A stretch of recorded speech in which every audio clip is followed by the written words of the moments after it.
Hi everyone. So today we are going to be looking at this pyramid. As you can see, there are a ton of different levels of this pyramid, and you can see the different people working and kind of how they all have different jobs.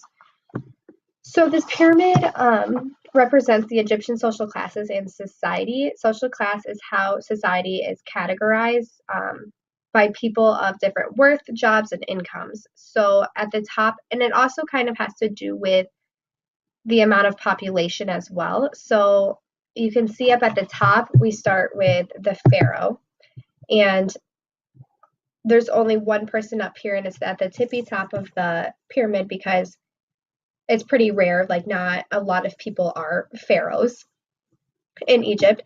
And then when you come all the way down to the bottom, you see how it's a big chunk of the pyramid. So that also represents that there are more farmers and slaves than there are the things above, the different categories above. So just working down, we start with the pharaoh, who's at the very, very top. And below them are the government officials, nobles, and priests. Below them would be the soldiers, so the people who fight for them and things like that. Below that is the scribes, or the people who know how to read and write. Below the scribes are the merchants, and I'll talk about each of these a little bit more in depth here in just a minute. Below the merchants are the craftsmen, which is kind of like the working class, and then below them are the farmers and slaves, which kind of get like the bottom of the food chain work. So I guess I'll just go ahead and break each of these levels down. So starting back at the pharaoh, he is at the top because the pharaoh is believed to be God on earth, and that gave him the most power. He was responsible for making laws and keeping order, and ensuring that Egypt was not attacked or invaded by enemies, and for keeping the gods happy so that the Nile flooded every year, and that meant good harvest for everybody else. So he had a lot of responsibilities, and yeah, he was at the very, very top, and he just had a lot of power. And like I said, he was the God on earth. So if you can imagine, just from like a religious standpoint, like they were very high up there. They had a lot of power and control over their people. So below them comes it would be the vizier, which the vizier is the pharaoh's chief advisor and was usually a high priest. So that has to do with like government officials would be the vizier. And then there's like nobles and priests. And it was the vizier's job to um, oversee administration, and all official documents had to have his seal of approval. He was also responsible for the food supply and settling disputes between nobles, and running the protection of the pharaoh's household. So he was almost like the vice president to the pharaoh. He was kind of next in line. And then he was also in charge of like the priests and nobles, which the priests were also very, very highly respected because they had connections with God and things like that. Um, the nobles ruled the regions of Egypt, and they were responsible for making local laws and keeping order in their region. And then priests were, like I said, responsible for keeping the gods happy. They did not preach to people, but they spent their time performing rituals and ceremonies to the god of their temple. The next two layers are the soldiers and scribes. So scribes were the only people that could read and write, and they were responsible for taking records.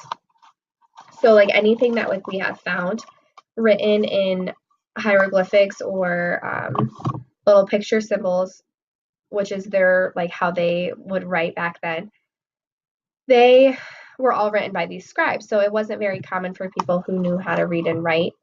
So anything that was like written on the walls or in scrolls or anything like that was written by the scribes. And then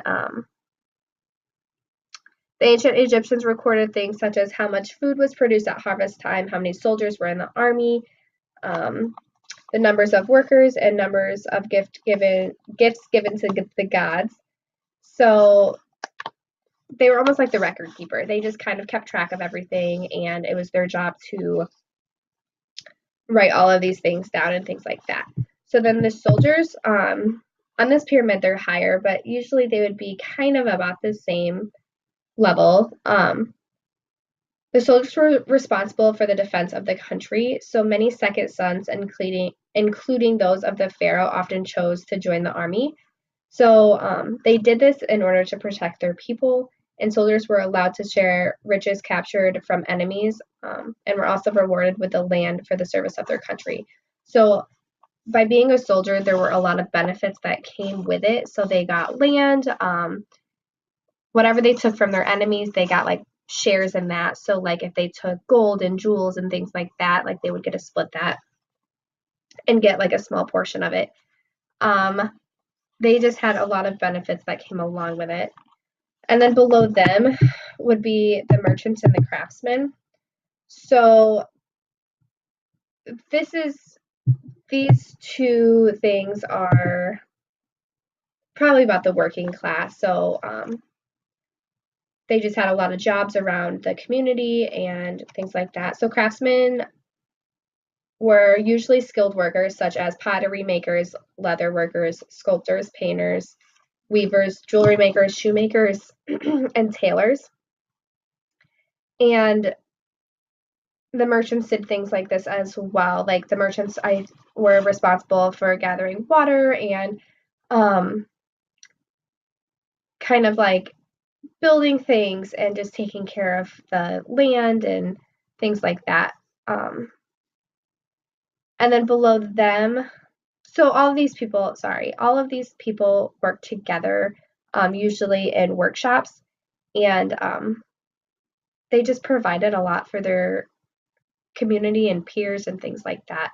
And then below them were the farmers and slaves, which is kind of like the bottom of the food chain, sadly.